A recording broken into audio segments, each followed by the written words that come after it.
मेरा बस चलता तो मैं कल की तारीख का पन्ना ही कैलेंडर से फाड़ देता। कल सुबह जब मैं घर से गया तो मेरे पास सब कुछ था, और जब लौट के आया तो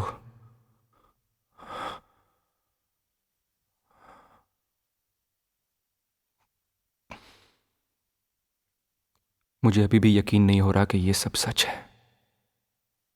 कल रात 7 और 8 के बीच में आप कहाँ थे? प्रेस क्लब में कुछ नए जर्नलिस्ट का इंटरव्यू कर रहा था। उसके बाद? उसके बाद मैंने कुलकर्णी को वीटी स्टेशन पर ड्रॉप किया और ऑफिस चला गया। इतनी रात को आप ऑफिस में क्या करने गए थे? मिस्टर लोखंडे, मैं अपने अखबार का एडिटर हूं। हर सैटरडे की तरह आज भी मेरा एडिटोरियल छपने वाला था। आपके शहर में जो क्राइम रेट चल रहा है उसके बारे में रिपोर्ट तैयार करने के लिए मुझे मेहनत करनी पड़ती है। यानी पिछले सैटरडे जो पुलिस के खिलाफ एक गर्मा गर्म आर्टिकल निकला था वो भी आप? मैंने ही छापा था। और हर बार आपके कारनामों का जिक्र मैं ही करता हूं। और आज भी देखिए आप लोग क्या कर रहे हैं, सिर्फ अपनी डायरी भरने के लिए मुझसे सवाल जवाब कर रहे हैं।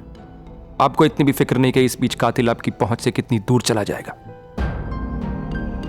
और आप खड़े खड़े मेरा मुंह क्या देख रहे हैं? क्या आपको याद दिलाना पड़ेगा कि आप मेरे वकील हैं? हाँ वही तो, मैं ऑब्जेक्शन करने ही वाला था। Objection sustained. जादव सर। चल भाई, साहब को कुछ देर आराम कर लेने दो।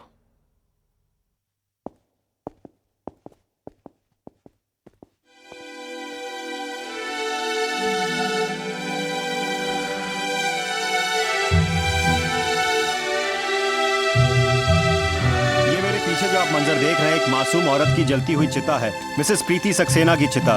3 दिन पहले इनका अपने ही घर में बहुत भयानक तरीके से खून कर दिया गया है।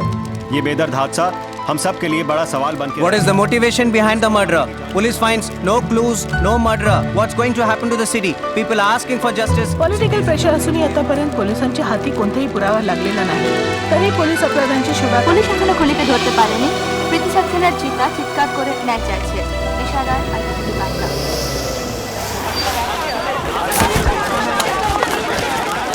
लोखंडे साहब, आपको खूनी के बारे में कुछ पता चला? आपको किसी पर शक है? इस बार क्या आप कातिल को पकड़ने?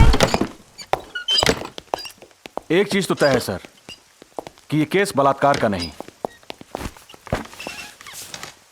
जिस तरह से सर और जहां जहां इसने वार किए उसे लगता है कि इसकी दिमागी हालत ठीक नहीं, और उसे ऐसा करने में मजा आता है।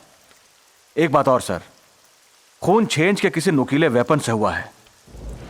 वो चाकू हो सकता है, कोई और औजार, जो भी हो सर, पर उसकी धार सीधी नहीं है, बल्कि उसे आड़े और तिरछे डिजाइन में तराशा गया है। अब प्रॉब्लम यह है सर कि 6 इंच का चाकू और 6 फुट की रस्सी किसी भी दुकान से आसानी से खरीदी जा सकती है।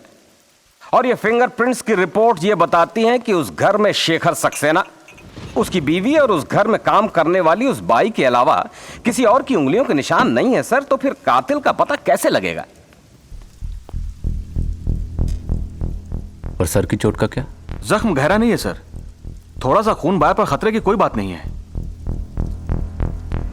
यानी चोट मारते वक्त इतना ध्यान रखा गया है कि खतरे की कोई बात ना हो। हाँ हाँ सर, ये भी हो सकता है। सर, कमाल की खबर लेकर आया हूं सर। मैंने शेखर सक्सेना के ऑफिस से सारे डिटेल्स पता कर लिए सर। प्रीति से शादी करने के बाद शेखर सक्सेना प्रीति का पति तो बन गया, लेकिन प्रेस की असली मालकिन अभी भी प्रीति सक्सेना ही थी। कानूनी तौर पर देखा जाए सर तो प्रेस और प्रीति की प्रॉपर्टीज में से शेखर को इतना हिस्सा भी नहीं मिलने वाला था, लेकिन प्रीति के विल के मुताबिक प्रीति के मौत के बाद उसकी प्रॉपर्टी का पूरा हिस्सा शेखर सक्सेना को ही मिलने वाला था।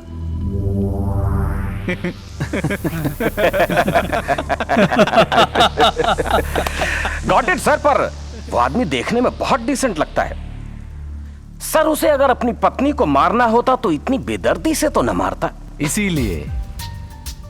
इसीलिए उसने उसे इतनी बेरहमी से मारा है, ताकि तेरे जैसे बेवकूफ लोग ये बोल सकें